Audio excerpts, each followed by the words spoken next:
it's like stablecoins are the new euro dollars, except this time we're not going to let them leave, right? We're gonna keep a bit of control. Hey everyone, welcome to Bits and Bips, where we explore how crypto and macro collide one basis point at a time. We're here to discuss the latest stories in the worlds of crypto and macro, but as a quick heads up before we dive in, Bits and Bips has its own channels now. If you're not listening on those, you're going to lose it. Come subscribe to Bits and Bips directly so you don't miss an episode.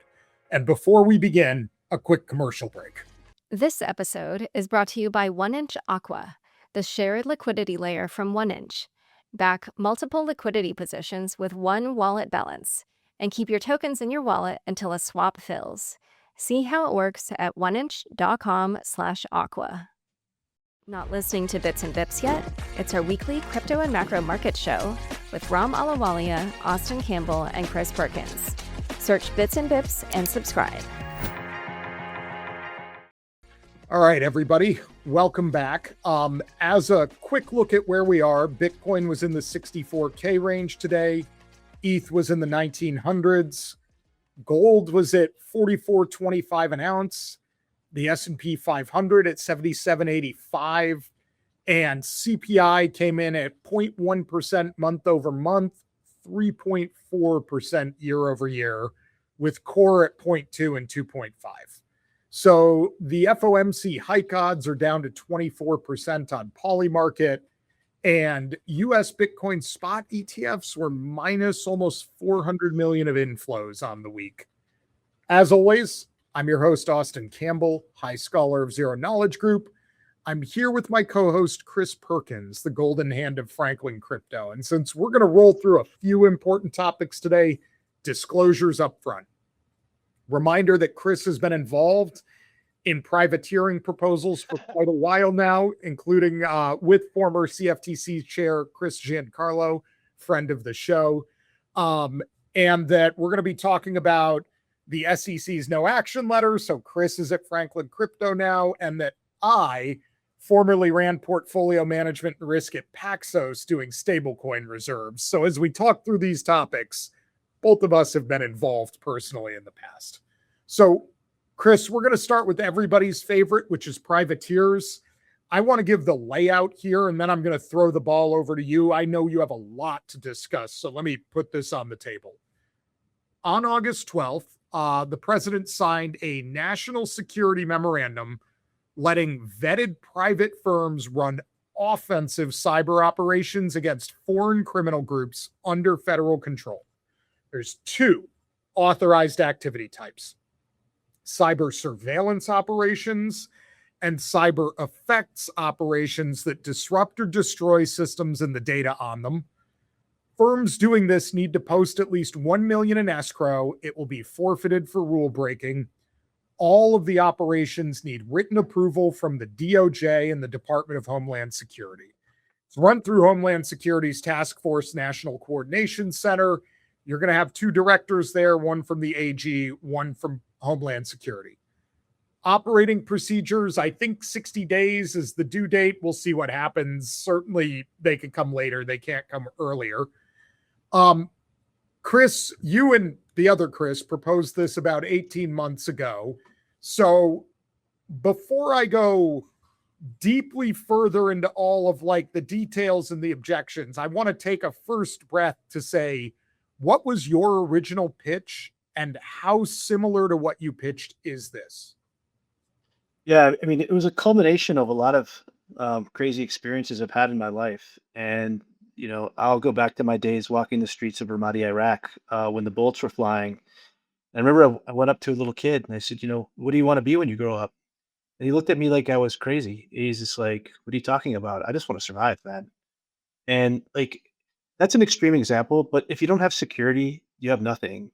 And as you're looking, and again, I don't want to mix the two, but it really resonated with me that security is everything. Being safe is everything.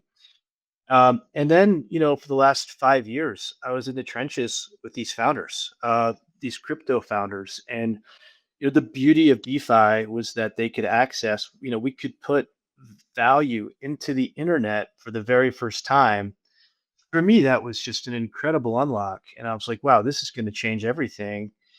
Um, but then we started seeing the downside, and the fact is that security was and continues to be a major concern.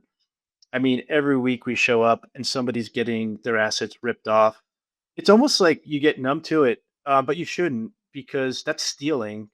And we've had non-state actors supporting some of this stuff, funding, who knows, maybe their nuclear programs. But I was in the trenches time and time again. I've had multiple portfolio companies that were hacked, and you see you see what happens to these entrepreneurs. They are working around the clock with their teams. They're going for it. They're sacrificing it all. And then back, a few years ago, they would raise capital. Raising capital is really, really difficult. um, they would spend it on lawyers to figure out if they were security or not a security. And then they would get hacked, and the government say, "Well, how dare you get hacked?" And to me, that was wrong. I feel like we were really failing our entrepreneurs. And to me, the biggest issue that was holding up this incredible innovation that crypto brings was security. Um, and there were no good solutions. Like, what do you do? Do you pour a bunch of money into the government and try to, build out certain crack forces within the government? Here's the problem: the government is actually really, really good at cyber defense, but it doesn't have the surface area. And it's if they need to go after something high value, they can do it. But I started thinking and going back to my old naval roots. We were up. This is asymmetric warfare. You have states maneuvering against entrepreneurs, and you need an asymmetric response. And if you go back to the history of our country, we were getting hammered across the board. George Washington was getting hammered on the battlefield. We had no navy; we couldn't afford it. And so what we did was we said, "Hey, ship captains, get after it. Go attack British commerce. You can keep some of the spoils. We're going to license this." This practice called letters of marque actually had been around since the Middle Ages, where it's highly regulated. The state regulates it. You issue a license. There's a prize court. There's the rule of law, but it's an asymmetric way of beating back a more powerful actor. And I would say, that's how it is in the internet right now. These young entrepreneurs, these founders, it's an asymmetric threat. So what happened in the Revolutionary War? Well, our privateers ravaged the British economy. And if you go back to the newspapers in London at the time, at the strategic level of war, and we always talk about the tactical level of war where you're shooting each other, but at the strategic level of war, a lot of the British were upset. They're like, stop this American campaign, these rebellions, let them go because they're wrecking our economy.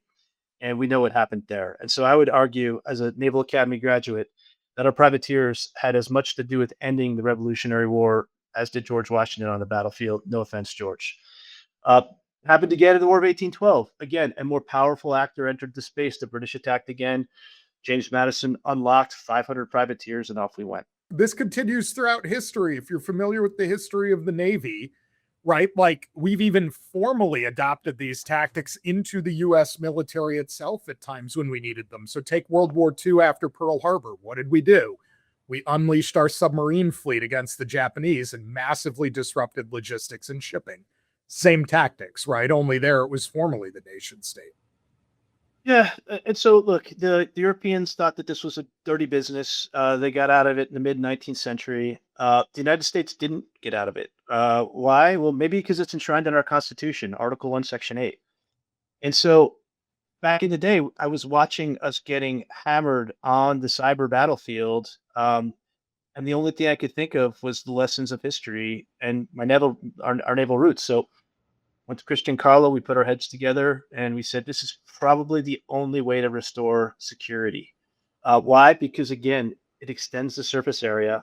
The private sector is smart, sophisticated, and it's also probably very cost effective for the US government. Who knows as they start recovering, and I hope they do recover ultimately. And by the way, this was not just presidential action. We have seen it. We saw a version of it in the Clarity Act. In Article 1, enumerates the powers of the Congress, for those of you who don't know and forgot your civil lessons of grade school. So it's an enumerated congressional right. That said, there is some gray, but we saw it pop up in Clarity. Now we're seeing it with the executive. I'm I'm I'm excited. I mean, I wish I wasn't excited, but we have a problem. We're getting absolutely clobbered in the cyber arena, and to me, this is a nice first step to hopefully restoring security. Now, think about it. If we are successful, and it's hard, it is going to be brutal. But if we are successful, and this security is extended to Americans, what will happen? Well, I think we'll attract a lot more entrepreneurs onshore as well. So it should be very, very beneficial for responsible innovation. Um, so that's it. Look, nothing is perfect. People are very critical. Some people think that the government should do everything. All I would ask is this: propose something better, propose a better solution, because right now nothing is working, and this is the only thing I could think of. There are people that are smarter than me, uh, but yeah, come up with something better, and let's talk. So, on that note, let's talk about what is going on mechanically in here, right? Because this has been in the works for a while. I know Giancarlo pitched it at the crypto summit last year. I know Secretary Bessent has been involved in this. I know this was a long road to get here. So, what is the sausage that was actually made? So, one thing I noticed, Chris, the memo defines the targets as groups who are, quote, not an institutional part of a foreign government or wholly operated under a foreign government's direction. And it says groups will not be assumed to be state directed unless clear intelligence exists establishing such a connection. And what's interesting to me about that is where Lazarus is going to stand on this one, because there's a lot of anecdotal evidence that they are involved with the North Korean government, but the North Korean government themselves has not come out and officially said these people are operating in our direction. They were part of the North Korean government. And so part of what I first noticed in this memo, and I'm curious as to your opinion on this, is this a tactic to force the North Korean government to admit Lazarus is operating at their direction, or they become legitimate legitimate targets here? Yeah, I think it's a important legal question, and maybe a philosophical one as well. If a state is attacking us, then that could be an act of war, right? Which is definitely falls within. You need a whole government response, and maybe the privateers can help you, as we've seen in the past. And that is the responsibility. If you look at the social contract, if a state is attacking us, then it's probably the responsibility of the state. That's why we pay taxes, to have a full government response, and maybe the privateers can help. If it is a non-state, then maybe this is an area legally. Again, I'm not a lawyer. Sometimes I wish I was. Most of the time, I don't. But I imagine this is a matter of law based on. I'll tell you one thing. One of the best classes we took at the Naval Academy was the law of war. Very, very fascinating. But anyway, I think it's a matter of law. So, to me, what I thought about here, if we're thinking of this from a game theory perspective, is it's going to force action by the North Koreans, is the way it was drafted if the US government chooses to use it, call it offensively. And what I mean by that is either the North Koreans are going to have to raise their hand and say, yes, this is us, or they're going to have to disclaim it and be like, no, it's not us, in which case they're definitely valid targets. So it would allow the US to tell people you could start going after them and see how the North Koreans respond. Like, we seem to own the optionality based on that drafting as it's currently designed. And Chris, you and I both know on a battlefield, you would prefer to own the options as opposed to have them enforced upon you. Yeah, I don't think if you're running the state there in North Korea that you would want to affiliate yourself with criminals. And so I think it's a pretty interesting way to drive a wedge, to the extent there ever was one. So let's talk for a moment about some of the objections here, because I think it's important to walk through these. And I'm going to go through them kind of one at a time. So we'll start with Paul Rosenzweig, who's a former DHS Deputy Assistant Secretary. Exact quote: "This is a bad idea. There are much better ways to revive what seems to me is essentially a governmental function." And then he says participation would, quote, quite likely violate the international law prohibition on piracy. So back to law school. I'm going to start by saying, somebody is losing the argument anytime that they cite international law, because that is not a thing, right? Like, Anybody who wants to come to the United States and argue with us about military action on the basis of international law is staring down at this point, I don't know, close to 100 years of precedent where we're going to tell them, sure, you enforce that with your army, right? Like you remember the Key and Peele sketch where he was president doing that, but what are you going to do? Sanction me, right? It is, or no, that's Dave Chappelle. I have just insulted everybody. Dave Chappelle. Punchline though. Does the international law thing make any sense? Should this just be a government function? Well, let's start with the problem and how you're going to solve it. Do you want to raise taxes even higher and allocate more of those taxes to do this function? The things you need to consider are talent and incentives, and it's just and scale. It's very expensive and very difficult to source talent in that would come in and provide that government service. Again, we've got some great people in the national security apparatus, doing this day after day, but it hasn't stopped the amount of crime. What was it, 20 something billion? Patrick Witt was saying on Twitter, 21 billion last year. We have a problem. The status quo isn't working. So we can either leverage the private sector and the efficiency, speed, and scale, or we can pray for the best, start a new agency, and I think we all know how that ends. I can't think of too many examples where the government's done a better job at moving quickly and efficiently when we have a huge problem of this nature. So, look, I know where my head is, but again, if you have a better solution, like surface it, please, because we have a problem. $21 billion. So, okay, where are you going to raise the fund? Are you going to go to the House of Representatives and get them to open up the purse? How much do you need? Where are you going to source the talent? Don't come with solutions, because no one's coming with solutions. This is the best thing we could think of. All right. So let's hit some of the others then. So two that I'm going to put together. Erica Lonergan from Columbia. Is this a slippery slope to enable private sector offensive cyber operations directly against nation state adversaries? And then Michael Garcia, who's former CISA policy. It comes down to attribution. And if you make a risky bet on who we're attributing attacks to, that's where things can get dicey. So to me, as we're looking at this one, and I'm going to lob this ball to you, Chris, I do agree if you misattribute, then you're going to have, call it potential nation state level consequences. But given the main actors we seem to be targeting are North Koreans or various, call it transnational criminal rings, who quite frankly are mostly on the outs with China too. How big of a risk is this? Yeah, look, I think we made it clear that at this point, the government's saying, no, we don't want you to attack other governments or states. That's off limits. We're going after the bad guys. Here's the beauty of crypto. Everything is on chain. Everything is on chain, right? And so the ability to trace, particularly in our sector, the ability to trace and to run advanced analytics to understand who's doing what is pretty amazing. And so to the extent that there is on-chain activity and somebody deviates off course and they do the wrong thing, well, they're going to be held accountable. Back in history, they actually had prize courts, and they also had bonds.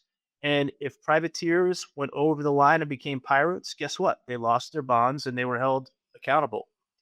It was pretty awesome to see the government adopting a similar sort of framework, $1 million bonds, there or about. And so they're using the lessons of history for accountability. Again, this should not be a free for all to be successful. It needs to be highly regulated and enforced. And as we've talked all along, as we've gone through all this clarity stuff, crypto is actually really good for national security because you find out where all the money's going. Let me actually follow up on that, though, with something that caught my eye here. Is this limited purely to crypto? Because if you look at something like the pig butchering scam, and for those who are not familiar, let me lay this out on the table. The pig butchering scammers are a criminal syndicate with thousands of people working together as a highly professional organization. You can think of it more like a corporation that does crime than three dudes in a basement. Like, your conception of hackers as individual actors here is totally wrong. This is a fully funded enterprise, and they do a lot of different related criminal activities like romance scams, investment scams, hacking, SIM swapping, money laundering, including for the Iranians, not just people in Southeast Asia. It is a very sophisticated group, and it has a gravitational pull, and they take in money from crypto, but they also take in money from the regular banking system, and they take in cash. So my question to you is this only for people stealing from Americans through crypto, or would it target all of those It activities? feels like this memorandum has extended the aperture a bit. That's my sense. And yeah, you're right. There's huge pig butchering issues, particularly out of Southeast Asia. Um, really big issue. Um, Look, I come at this problem from a crypto perspective. Are there issues in Web 2 as well? Absolutely. Are the traditional banking networks involved in those issues? 100%. I would imagine crypto is still a small part of it, but again, it's really holding up innovation in our space. This thing we call security, and we need to be better. All right. So next one, I am very curious to your opinion on this one. So Jake Williams, formerly of the NSA, Hunter Strategy. Americans participating in these operations could easily be classified as non-uniformed combatants while traveling overseas, which maybe I'm curious as to your thoughts. In the law of land warfare, yes, non-combatants who don't wear military uniforms and follow a whole bunch of rules, they're considered non-combatants and they're treated as criminals. That's a fact. But I think the way that they thread the needle on this was they're saying we do not want. First off, there is no war declared that I'm aware of. Second off, I think in this memorandum we're saying no, go out. You're not going after states. You're going after criminal activities. So I think they thread the needle on that based on my cursory look. Based on my very limited education on the law of land warfare. But it's a fascinating concept if you ever look at it. Like when you are in war, there's rules. You have to wear a uniform. The officers are not supposed to be mandated to work. Like it's really interesting. But again, this is not. It seems to me this is not an offensive activity against a state. So I don't think that would apply legally. But you never know what's going to happen. People get taken in by bad governments all the time. American citizens, this is an ongoing problem. Um, so yeah, we'll see what happens. No, I agree, and I feel like the understated part of that is if that's true, then the people on the other side of this are also non-uniformed combatants, right? Like you would have to be saying like, well, the hackers fall under the same treatment here because they're engaging in the same activity. Well, that's right. And we're not treating them as combatants. We're treating them as criminals, which is the way that they should be treated. I mean, to me, it's a fascinating paradigm. If people want to start arguing to treat them as combatants, doesn't that open up our ability to just like, I don't know, drone strike crypto hackers, which is probably not what people were expecting.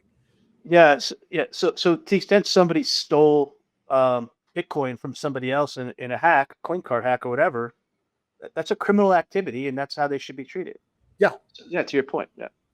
So the final point on this one, and I think this gets into a multi-year history of like US, call it jurisprudence around war powers, isn't privateering a congressional act? Like, why did this come through a presidential memo? And I'm going to be the first person to say I've been criticizing presidential use of war powers since like the early 2000s. So I'm not so sure this is unusual, but what would you say? I'm not a constitutional scholar or lawyer, but we do know Article 1, Section 8 enumerates the power of letters of marque. I didn't see it say these are specifically letters of marque. It looks like it's kind of something in between. And you're right, there is this line between Article 1 and Article 2. When was the last time we declared war formally? It's kind of in between. I think the lawyers are going to have to figure that one out. But I was also really happy to see a version of this in Clarity, right? Yes. So it's not like the executive is operating in a bubble. Now, Clarity hasn't been passed. hope it does, but we'll see. It happens. To me, on this final point, I kind of look at that one, and when I read it, I'm going to be honest, I laughed to myself a little bit. I'm like, oh, so this is where you're drawing the line. You were okay with the Iraq and Afghanistan actions, and you were okay with what's happening in Iran, but privateering, no. Like, to me, either Congress needs to take the war powers seriously and take back a lot of powers from the president and then react appropriately, or this is probably an appropriate thing for the president to do if you think everything else that was going on was appropriate. This is a little bit like saying it's okay for them to like steal cars and murder people and blow up buildings, but no jaywalking, right? Like the scale of these offenses is just such that if this is where you're drawing the line, I have so many questions about the, call it legal and moral framework upon which we're assigning war powers in the US. And this, again, this is as somebody who's been somewhat skeptical, but if Congress wants to start doing their job, I would suggest they have much bigger fish to fry first. So on that note, as Chris and I predicted before we even got on the stream, we were going to jam on privateering for a while. So let me close it out with this comment. The pig butchering scammers and people stealing money here have destroyed lives. There are like folks who have committed suicide, businesses that have been destroyed. This is a real problem. So if you're a critic of this, I actually think Chris has said something very important, which is propose your solution. Because do nothing is demonstrably a very bad outcome for the world right now. And so if you don't think this is the right way to do it, what do you think the right thing to do is? Because it's easy to be like, well, we shouldn't do that. But the base state here is very terrible. We don't get to live in a theoretical world with none of this. So what is your solution? I want to stand by Chris on that point. And on that note, before we continue on to our next segment, we're going to take a quick commercial break. $540 million. That's how much concentrated liquidity sat idle in a given week in the first half of this year. About 30% of the DeFi TVL, if you're wondering. That's according to Dune research commissioned by 1inch. But there's a solution. 1inch Aqua is the new shared liquidity platform. It lets LPs back multiple positions with the same token balance and keep their tokens in their wallet till a swap comes. Why does that help? Because the LPs don't have to split their tokens across positions. They can cover more market conditions and pairs with their full balance. That means more activity across deeper liquidity. See how it works at 1inch.com/aqua. Remember that providing liquidity carries risk and fees aren't guaranteed. Heads up everyone, we've now fully transitioned Bits and Bips to its new dedicated channels. So if you're not yet subscribed to the new Bits and Bips channels on X, YouTube, Spotify, Apple Podcasts, or wherever you get your podcasts, go there and subscribe now. For the next few weeks, we'll play segments of the full interviews on Unchained as a reminder, but for now, you'll only hear those short segments of Bits and Bips on Unchained, no more full episodes. You can get links to all of the dedicated channels with the full episodes at unchainedcrypto.com/bits and bips, spelled BIPS. Thanks again. All right, everybody, welcome back. And in a inversion of the usual way that we do these things, I'm going to hand the mic over to Chris to lead this segment, and he's going to get to interrogate me because now we're going to be talking about world liberty. So, Chris, feel free. All right, Austin, world liberty. They got some kind of approval from the OCC. The OCC is the Office of the Comptroller of the Currency, works for the Department of the Treasury. What approval did they get? What does it mean? People are throwing their arms up. Elizabeth Warren is not happy about this. What exactly did they get? So let's start with the mechanics here. They have a conditional approval to begin operation. The main criteria that stands in front of them is any regulated banking entity in the United States of America has to hold capital, which you can think of as the money that's there in case something goes wrong. So in the case of the specific entity that they've got, they're going to need to bring in 20 million of tier one capital, and they're going to need to bring in roughly half a year of operating expenses and liquid assets. And they're going to need to get written non-objection from the OCC to proceed with that business plan. Now, I don't think this is going to be a problem for World Liberty, but I am noting for the peanut gallery, they have to post the money just like anybody else. No real waiver or like special conditions were given to them on that front. So What No, is no, yeah. yeah. So that they can So they raise this got the money. capital. But Yeah. what are they allowed to do? So this is a national trust bank. And those words are a little bit misleading because if you're sitting at home and you're thinking of a bank, the model you probably have in your head is I go to the bank, I give them money, and they take those deposits and then go lend those deposits, right? And that's, canonically in your head, like Main Street businesses, opening cafes, building buildings in your local community. Now, what do they actually do with it these days? Probably not that. It's more like project loans and commercial real estate and like credit cards, but fine. Point is, they're lending the money. A trust bank cannot do that. Here's what you're going to be allowed to do as an OCC trust bank. You can take in customer assets, you can hold them, and you can manage the reserves of a stablecoin, which means you are holding bank deposits in another bank, T-bills, secured overnight loans where your collateral is US Treasuries, and finally, technically physical cash, though nobody is psychotic enough to do that as of yet. So really, they're holding a pile of T-bills and overnight loans on behalf of customers so that these serve as the reserves for a stablecoin. In the particular case of World Liberty, that's the USD1 stablecoin. There's about 4 billion outstanding. BitGo has been doing this work. And what is interesting to me is that I think, and Chris, I would like your views on this, it's very important to break apart the concerns around World Liberty because I want to be clear that the activities of holding very basic reserves in name of customers and minting and burning the stablecoin are not complicated, not terribly difficult, and do not seem to be the part that people should have problems with. This has been working fine already through BitGo for quite a while, and even the skeptics, as I notice them in this space, are not addressing that the core operational part is not where people are having concerns right now. I mean, have you seen differently? No, I think to your point, I don't think the concern is operational. Let's take out the politics for a second. What we have is we have a law. It's called the Genius Act. The Genius Act has a lot of prescriptive requirements around how you can go about issuing a regulated Genius compliant stablecoin. I think we'll talk about maybe a little bit, Austin, what the Treasury did today. They published additional guidance and rules. We're going to be in a position here in January 18th, where you're either a regulated Genius compliant stablecoin or you're not. And so what it seems like is that you have a company that's moving forward, applying for the licenses, putting together the operations so that it can issue a Genius compliant stablecoin. Seems relatively uncontroversial at this point, right?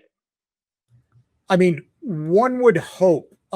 There are a lot of people doing this exact activity other than World Liberty. If this is the part of things that's giving you heartburn, I just want to say there's about 300 billion of stable coins, probably about 50 billion of which are going to be swept into Genius on day one.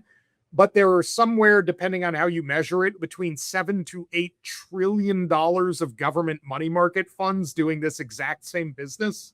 So if you have not been freaking out about those, freaking out about stable coins doing this specific part seems a little bit disingenuous to me at this point. Okay, so operationally, we don't have an issue. By the way, do we know how many other folks have these types of licenses either achieved or in process? Any idea?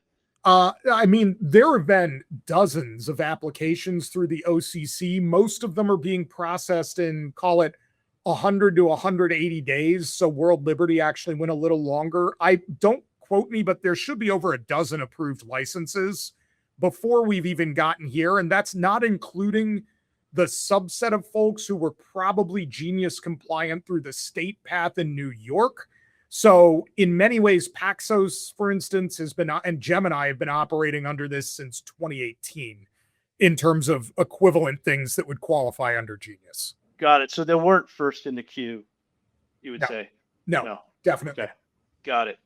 And So by the way, let's pause here and say the OCC has also denied some people already as well. So this was not purely a rubber stamp process for others, like Wise, as one example off the top of my head, was rejected for their OCC charter.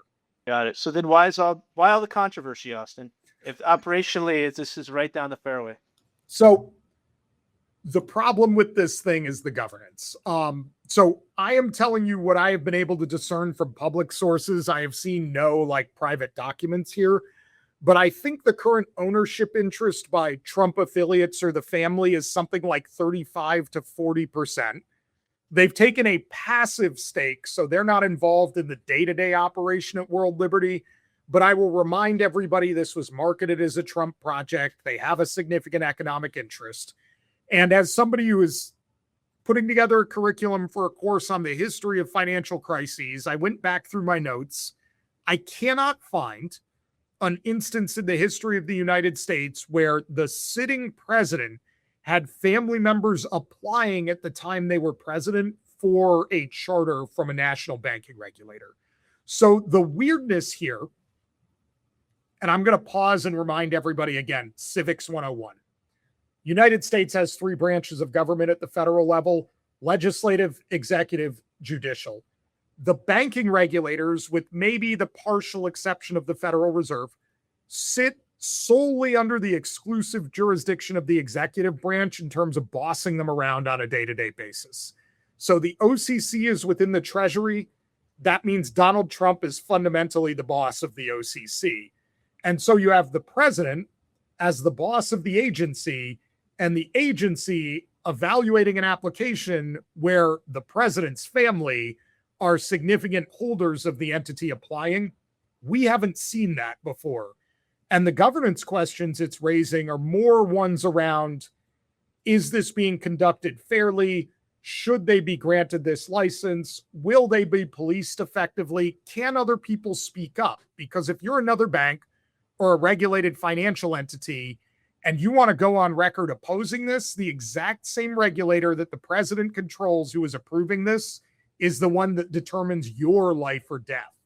And so, a little bit like First Amendment type issues in the United States, the chilling effect here from a constitutional standpoint would be expected to be very large. And so earlier on CBS Mornings, I said this was unprecedented. And the part I'm talking about here is the governance structure around the thing. What World Liberty is doing honestly seems to look okay operationally. I don't have personal knowledge there, but nothing I read is throwing up red flags for me. It's the governance structure and effective policing that people are raising. And some, I think, are raising it in good faith. And some, like Elizabeth Warren, are acting like the world is ending, which it's not. But this seems to be a sort of an unsolvable Gordian knot of conflicts, given that the president is policing his own family here, would be the critique. How do you think this ends up? Supreme Court? I think while Donald Trump is president, it ends up with World Liberty being able to operate, because most of the people most likely to challenge it are also the ones who are not going to, because he controls the regulators. I think in 2028, if the Democrats take back the House or the Senate or both, these guys become public enemy number one from an investigation perspective. But I am not. But were I advising the World Liberty team, the thing I would point to is after 2028, because I will remind everybody that banking regulators have incredibly expansive powers in the United States, unlike the SEC and CFTC, who are much more constrained. Because this is a chartering process. If you have a Democratic president in 2028, they are going to walk in and demand every communication, every policy, every procedure, every decision, every commercial arrangement, and look through everything with a fine-tooth comb, and then have complete discretion to punish you for everything you did that was not perfect. This is kind of how, under a previous Democratic administration, crypto companies were discriminated against impermissibly by turning the process into the punishment in something that was called Operation Choke Point 2.0.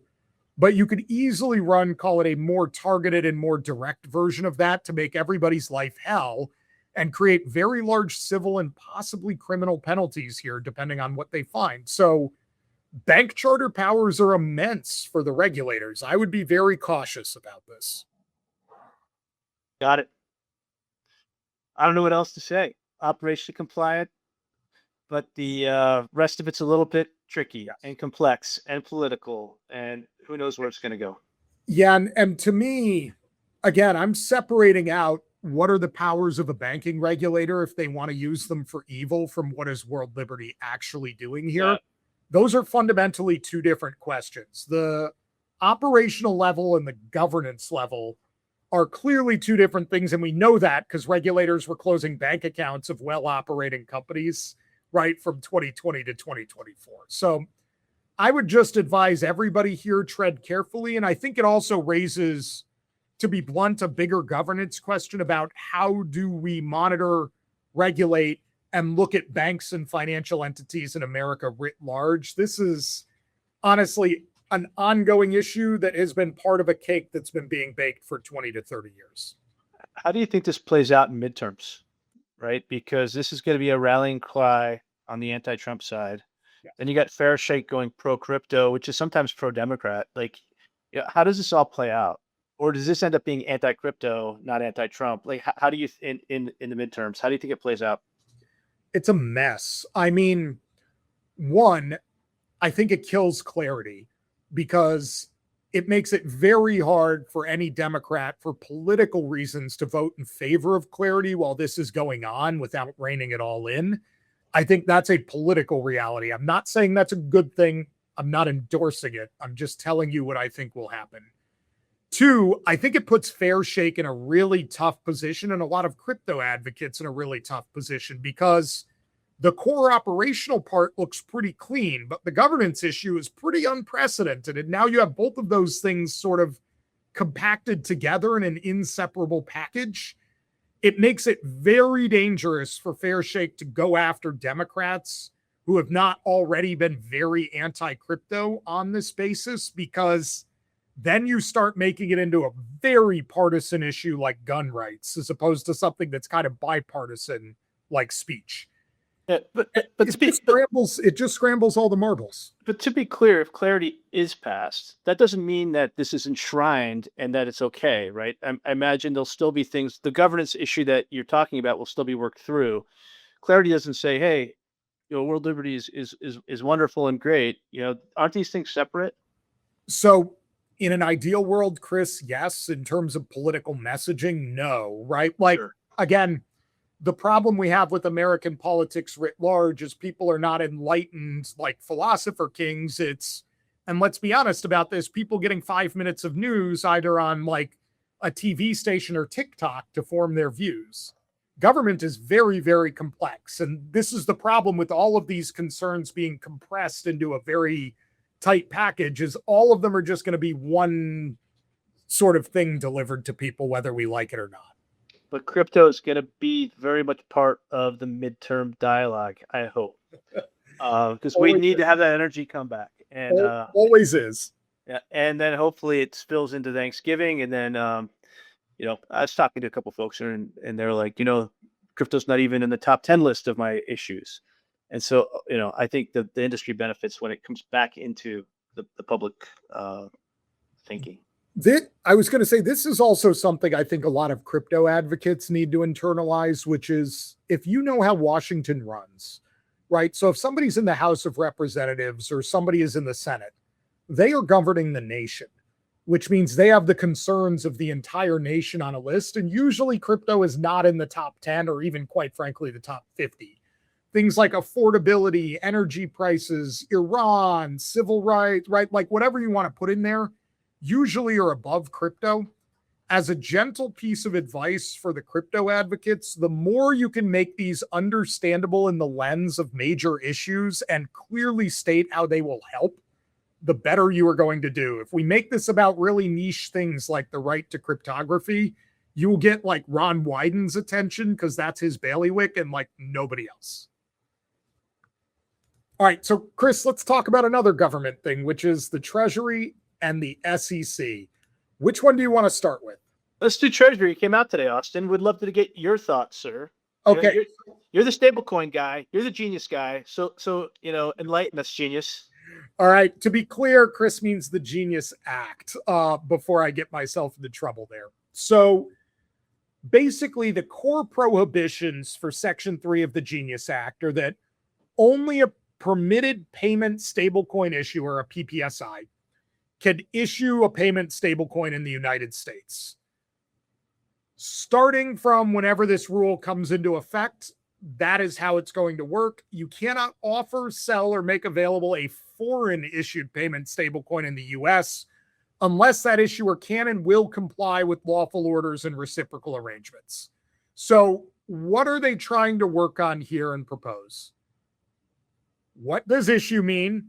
And that means like first transfer, direct or indirect, that gives the third party the right to use, or engaging in the business of issuance for compensation or profit. It's basically creating or destroying. Peer-to-peer transfers are exempt. Same parent company cross-border transfers are exempt, and self-custody wallet transactions are exempt. I think that's really important by the Treasury. They are making clear this is really about large-scale commercial arrangements, not about people's peer-to-peer private wallets, which is an important and valid distinction. 2, they're trying to define scope and ask for comment on these things. So if you have views, now is your time. Extraterritoriality, how do you do location tests? What are non-issuance activities? How should offer and sale work? What are the compliance duties? Are there exemptions and safe harbors? And then they've included some interpretive examples here. So this is relatively nuanced. And what I would tell you I took from it is 3 things. 1, Treasury's pretty serious about thinking these things through. They did not YOLO into this. They are not shooting from the hip. If you are a person in the United States of America with informed views on this topic, get your comments in. They appear to be actually listening. 2, I actually think this is a very important point for foreign governments who want to work with the United States on this. The reciprocity and genius is real. It is giving people the ability to enter into a sort of bilateral currency agreement through stablecoins that has not been formalized. So if you are the FSA in Japan, if you are the Bank of Korea, if you are the United Kingdom trying to look across financial regulators in the Treasury at what you should do, if you are Singapore or UAE trying to become financial and global centers, it's probably a pretty good time to have your ducks in a row and talk to the Treasury about what reciprocity would look like as part of this arrangement, because you're going to have a very big opportunity. If you fail, it could very easily become the case that even if you're issuing your own stable coins or CBDCs, if that's your choice, they will not be accepted in the United States. And so, Chris, to me, the elephant in the room that was not discussed, but who I think has a truly fascinating geopolitical choice to make here, is China. Because do they want to start approaching the US to try to get past tariffs and find a reciprocal arrangement for yuan dollar acceptance on both sides for business, especially as the internet becomes increasingly automated and agentized? Or are they going to try to fight this thing and do it unilaterally? I that's fascinating to me based on what's in here. Yeah, it's like stablecoins are the new euro dollars, except this time we're not going to let them leave, right? We're gonna keep a bit of control. What struck me about this was it really borrows from a lot of the Dodd-Frank concepts, and to your point, very sophisticated. What are they talking about? Some little thing called substitute compliance. We want to make sure that the other regime has something similar to us, and extraterritoriality. I mean, one of the most complex parts of what we saw in Dodd-Frank. Again, this is very sophisticated stuff. But what's most exciting is that like Treasury is marching forward. We've seen time and time again where regulators sit on their hands and it takes forever. Like Dodd-Frank, the final rulemaking, I think we're still waiting on some. But here they're very focused. Vesting is on a mission. And what is that mission? It is to have people buy treasuries, right? And so I was very impressed with the speed and thought, sophistication. I only have one ask, is I would love to see the Treasury Department start accepting stablecoins for things like treasury bills. And so that's one thing that we haven't seen yet. Would love to see that happen, because we still need to address the utility side of things. I think it's a lot of focus on the regulation is on the issuer, the responsibilities around the issuer. But how do we make sure that this product has utility, and that people will accept this product, and that it will make your life better and easier. Because right now it's pretty easy as you just tap your phone and you buy something and you walk out of the store. Where is the value? Where's the utility? That needs to be a continued focus. I think once we have fully genius compliant stablecoins, like the regime booted up, stood up, functioning properly, Treasury would be wise to actually do two things, Chris. One is exactly what you said. I would like to be able to buy Treasury bills with stablecoins. They probably need a version of Treasury Direct that was not created in the 1820s in order to do that for individuals. Be good for institutions to be able to do that as well. But let me go one step further. I think they're also going to need to make it so that you can pay your taxes with stablecoins, right? Again, if these are genius compliant things that everybody agrees are well within the perimeter of the US monetary system, you should be able to pay your taxes with them as well. Makes sense to me. All right. So I want to pick on one part of this and then we'll move over to the SEC. So with regard to all of the, call it, non-direct issuance part, I want to drill down to a very specific point that I think is not totally addressed in here, though they're hinting they're thinking about it and want help with it. If I am a US registered exchange operating in the US, Coinbase, Gemini, Kraken, whoever you want to pick, right? To just throw some random names out. So don't get mad at me if I left you out. Should you be able to accept or allow people to transact in a non-US registered stablecoin going forward? For sure. Provided that they're not US persons, right? I think it's kind of like where we stand with a lot of the decentralized perp dexes right now. There's a world outside of the United States. And so I don't think the government has an issue with it, provided you're not offering your products and services to US persons. And this has been pretty standard throughout the history of crypto. Do you agree? So basically, Tether can be used offshore, but not here. That's what it sounds like based on their regs. Is that how you're reading it? And I don't know if it's at the retail level or it's more at the institutional level. How do you read it? Yeah, I imagine there's going to be a de minimis exception or something like that. Yeah, there may be a de minimis, but I'm starting to think like Coinbase's US platform might have to delist Tether. And by the way, Europe has already been doing this. Yeah.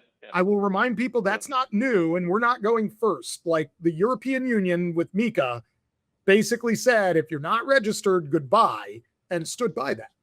Yeah, I think we'll have to wait to see the final rules. And by the way, congrats to the Tether guys for getting their audit from a big four. That was a big step forward. Tether is in a fascinating place here with the decisions they have to make. Like Paolo's got some complicated thoughts.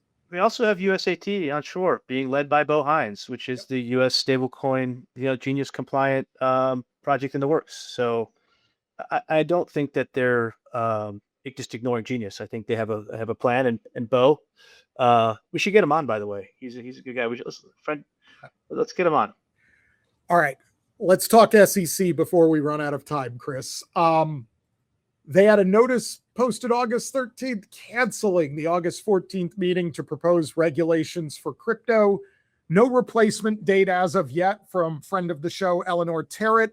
The stated reason was due to an unforeseen scheduling issue. Tomorrow's open meeting will be moved to a later date. That unforeseen scheduling issue, probably the Clarity Act. Things we are hearing that might have been in there, a startup exemption, low dollar number, a fundraising exemption up to 75 million with audited financials and semi-annual reporting, an investment contract safe harbor, and essentially it feels to me like they're at least trying to start with, hey, not all tokens are securities type thinking and backing away from that era. Things that were not really well addressed in there are like, how do you tokenize a security? What do we think about Reg NMS? How do we deal with the things that may already be existing that nobody knows what the heck to do with because they've scaled way above these limits? But this feels to me like, elements of Commissioner Peirce's previously proposed safe harbor. Is that what you were reading in there? There's a question. It's like, why did we push this thing back? I don't know. No idea. But I do know that it looks like the CFTC is marching forward. Yes. And so, maybe there was a schedule error. I don't know. But the CFTC is going to have a very big meeting with top CEOs. Usually you don't do that unless you have some pretty big announcements. Chairman Selig's been marching from the front. He's got a very strong view around federal preemption, particularly when it comes to prediction markets. He's marching forward.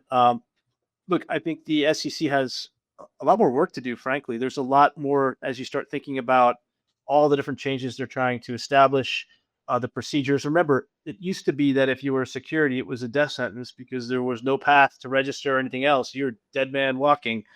Now, it just takes time to put those procedures in place that try to balance disclosures, client protections, and a thoughtful path for innovation. So I do think it takes longer. At Reg NMS, for the people who don't understand what that means, National Market Standard, which includes the national best bid and offer. So it's how equities are routed to exchanges for the best price. It really put in place this concept of the flash boys.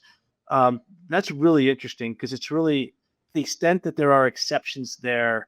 This is going to really overhaul completely U.S. equity market structure, which I think is going to be a huge opportunity maybe for some of those flash boys if they point a little bit different direction. I think there'll be plenty of opportunities for them to do just fine. But yeah, I just think there's a lot more going on with the SEC. You've got the clarity overhang as well. You don't want to be going in a different direction than the way that clarity is being negotiated and compromised. So I just think there's a lot more moving parts. You got to keep the boss happy. He's dealing on who knows things, perhaps around ethics and other things. Maybe it's just a timing thing, too complex. But hey, we'll see. I'm here in Wyoming. We're going to see Atkins speak, I think, tomorrow. Looking forward to that. I'm sure he'll have a lot to say. And I think part of what people don't appreciate here is how complex this dance is, because everything you change interacts with other parts of the system that we've already built. From an SEC perspective, like changing Reg NMS has a lot of implications for non-crypto things. But if you give an exemption only to crypto, people are going to freak out about the favoritism, right, being shown either for or against. I think it's an unenviable position to be. I don't feel great for the staff over there. They've got a hard life. Well, I have to, hat tip to Chairman Atkins. He's been really, really thoughtful about this stuff. And what is the biggest lesson of this cycle is that equities, traditional assets, it's the era of convergence. It's all about these real world assets that are trading 24/7. If you step back, it's even bigger. And what is it? It's the era of 24/7 markets. And if the SEC pushes back a meeting as we're unlocking 24/7 markets, this is a very, very big change. And so I would be more than thrilled to give him a little more time because he's got a lot of work on his hands, him and the staff. And to your point, those staffs work really hard. They don't oftentimes get the credit, and credit where credit's due. We know that they're working really hard to bring innovation into our financial markets. So as a final point on all of that, before we run out of time here, the other thing that I would be keeping an eye on if you're watching this from the outside is the complexity of the forces that continue to weigh in on this, because the SEC is between other financial regulators, asset managers, banks, hedge funds, and crypto firms here. And let me tell you, at most of these places, they don't even agree with themselves internally, much less with each other. Like if you get 15 people from the financial industry in a room on this topic, you will get at least 30 opinions. It's hard to know who is right now. And so I just want to express, I on this one, I have some sympathy for the staff moving slowly. And I think it might be not an unwise decision to measure twice, cut once on this guy. So on that note, we've got to let Chris go because he's in Wyoming. He's got to go be a cowboy over there. But for all of us here, thank you for joining us for this episode of Bits and Bips. We'll be back in 1 week to discuss more about how the worlds of crypto and macro are colliding. And as a reminder, we have our own channels now. So subscribe directly to us whenever you get your own podcasts, and we'll see you next time. Thank you for watching, and hope you enjoyed this episode of Bits and Bips. Just remember, nothing we say here is investment advice, and please check unchainedcrypto.com/bitsandbips for more disclosures.